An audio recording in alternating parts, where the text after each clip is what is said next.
বড়দের কিছু কিনবা না? বড়দের জামা কিনতে হয় না মা। মামা জামাটা সুন্দর আছে না? সুইটের আম্মু এই যে সব মার্কেট করে চলে আসে।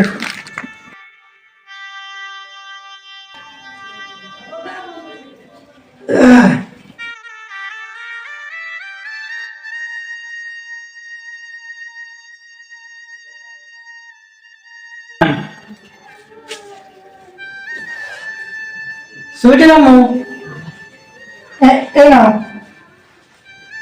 এই মার্কেট করে 2000 টাকা থেকে গেছে, তো এটা তোমার কাছে রাখো, কারণ গোষ্ঠ কিনতে হতে পারে।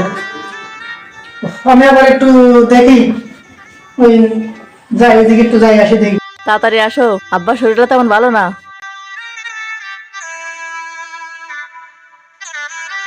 বাবা মিজান, আব্বা আমার ডাকছো?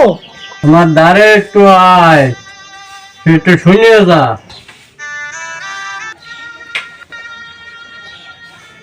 আব্বা কিছু করছো আমারে?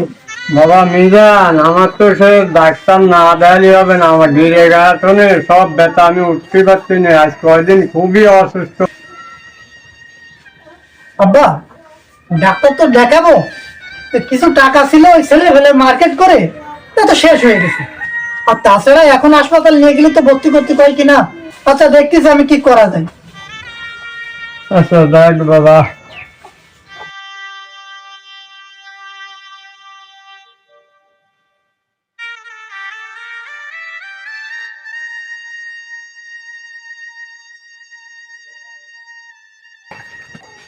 খালু,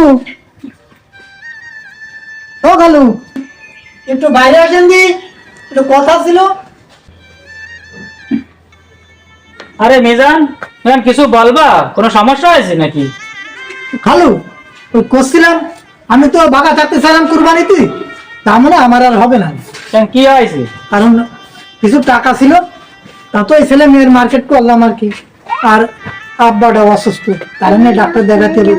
এই করছিলাম খালু, যদি কিছু টাকা দিতেন আমার, তা আমি ঈদের পরে দিয়ে দিতাম আর কি। টাকা ছিল 2000, তা তোমার ওই বাইক নিয়ে আসে যে থাপা দিয়ে এই সময় বোঝো না, ওই থাপা দিয়ে নিয়ে চলে গেল। তো একটু আগে কলিজ না যে ওই টাকাটা দিতে পারতাম, ওরে না দিয়ে। আর অসামান্য কিছু টাকা আছে, তো কালকে তো ঈদ, তুমি তো বোঝো এটা খরচ কথা ব্যাপার আছে না, তা যদি তোমারে দিয়ে তাহলে আমার তো চলা অনুভব হয়ে যাবে। তা তো দেখো তুমি তাই অন্য কোনো জায়গায় একটু নীতি করাতে পারো, আমার আব্বা অসুস্থ কইছো, অন্য দেওয়ার দরকার ছিল। দেখো আচ্ছা খালু, সমস্যা নেই।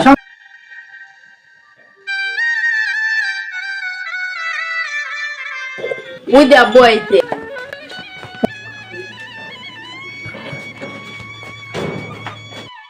আব্বু আপু হ্যাঁ হ্যাঁ, এখনই ভাগ করে খাবা। হ্যাঁ যাও যাও যাও।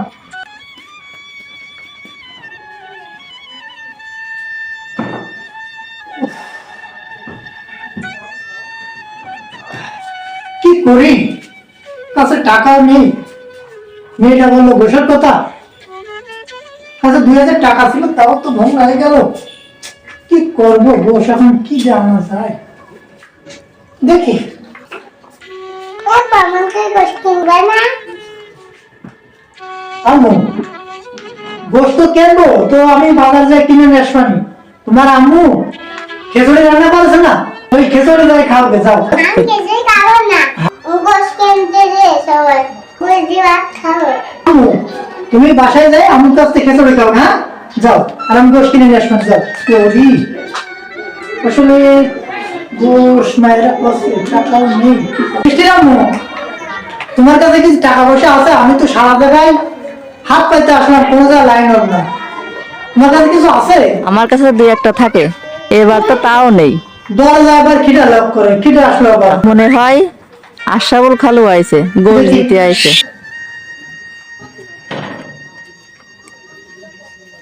কাকু এবার কুরবানি দেননি? না মনি, এবারে তো আমি কুরবানি দিইনি, ঠিক আছে?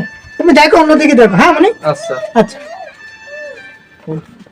আব্বু মুন্ডি গোশ খাতে থাকতে গোশ কিনবেন না? সববারই গোশ রান্না হয়ে গেছে, আমাকে গোশ আনবেন না? গোশ আনবে না?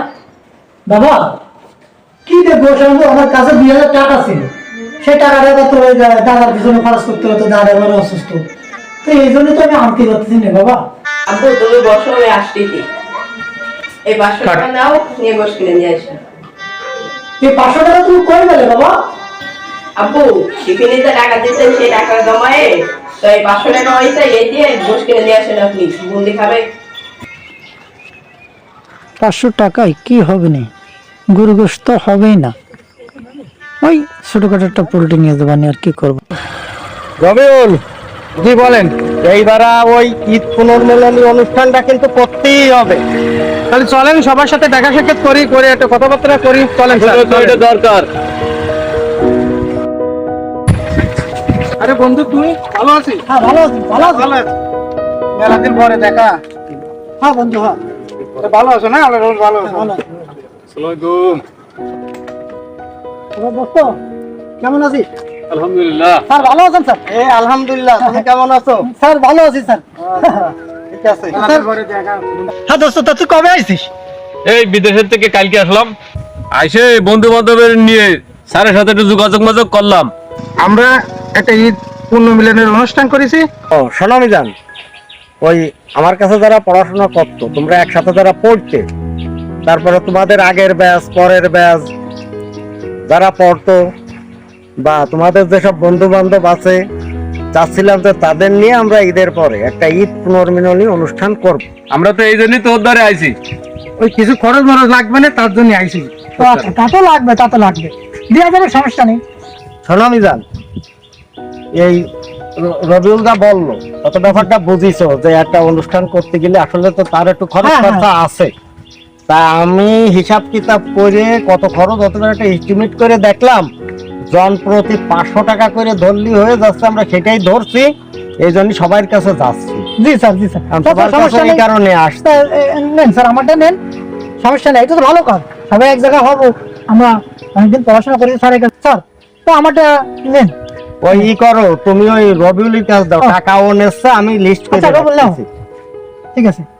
তা স্যার, সব কাজ কাম তো মূলত ওরা করবে, আমি কি আর সব আচ্ছা, পারবো? এই জন্য ঠিক আছে, না এটা ভালো কাজ, সবাই এক জায়গায় হয়েছে, আমি অনেকদিন আর কি পর। পরামর্শ আচ্ছা, দিচ্ছি কি ঠিক আছে। করবে। পরে তো দেখা আচ্ছা, ঠিক আছে, ঠিক আছে। পরে দেখা হচ্ছে। আচ্ছা, ঠিক আছে। আচ্ছা আমি যান, তাহলে ঠিক আছে, ঠিক আছে, আসি, স্যার।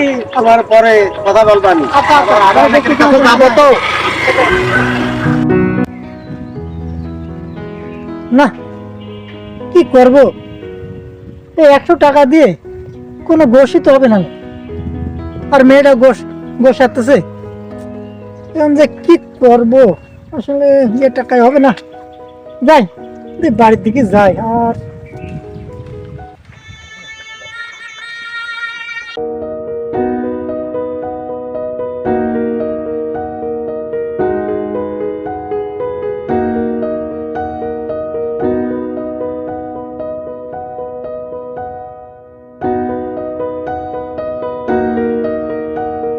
আরে মিজান, তুমি কোনে যাচ্ছ? আসো আসো, বাড়ি আসো। না খালু, আমি ওই যাচ্ছিলাম একটু এই সাইডে, তাই চিন্তা করলাম যে খালুর সাথে একটু দেখা আরে করি। তোমার দেখে মনে পড়ে গেল, তুমি তো এবার কুরবানি দাওনি। তা আমি যে কুরবানি দিয়ে গোশটুকু রাখবো, তাও তো তোমার কথা মনে নেই। তুমি যদি আগে আসতে, তাই এই গোশটুকু তোমাকে রেখে দিতে। না খালু, সমস্যা নেই খালু, আমি গোশ কিনেছি খালু, তাই? সমস্যা নেই খালু।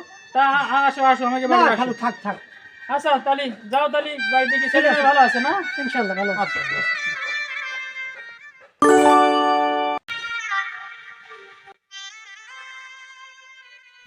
আপু গোশ নিয়ে আইতো। আচ্ছা, এখানে এটা এটাই হচ্ছে মধ্যবিত্ত ফ্যামিলির জীবন, পেটে খিদা, চোখে লজ্জা। জীবনটা যে কত কঠিন একমাত্র সেই ব্যক্তিই জানে। মধ্যবিত্ত জীবন যারা যাপন করে, পারে না সইতে, পারে না কইতে, পারে না খাইতে, এই হলো জীবন। মান সম্মান বাঁচিয়ে রাখা, এটাই হলো বড় ব্যাপার। ভিডিওটি কেমন লাগলো অবশ্যই কমেন্টে জানাবেন। আল্লাহ হাফেজ।